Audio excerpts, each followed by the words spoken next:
differentiate lessons for students with various learning styles and needs? Are you looking for exciting ways to plan personalized learning for students in a hybrid classroom? Or are you challenged with finding ways of meeting the standards of all students in your classroom?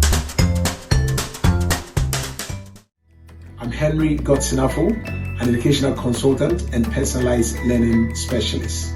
Having worked in a number of London schools, I have the experience of working with teachers and pupils to help raise performance amongst underachieving students. I'm Alpana Mukherjee, Head of Secondary of Al Rayan International School, Accra, Ghana. I'm a workshop leader and training consultant in various schools in Africa.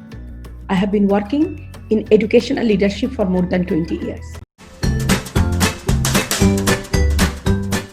Join us in this exciting lesson as we delve deep into the practice of differentiated and personalized learning in a hybrid classroom.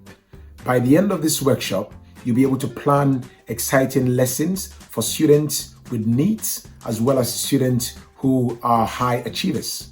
You'll also be able to plan and strategize using exciting personalized learning strategies to help underachieving students. Looking forward to seeing you soon. Thank you.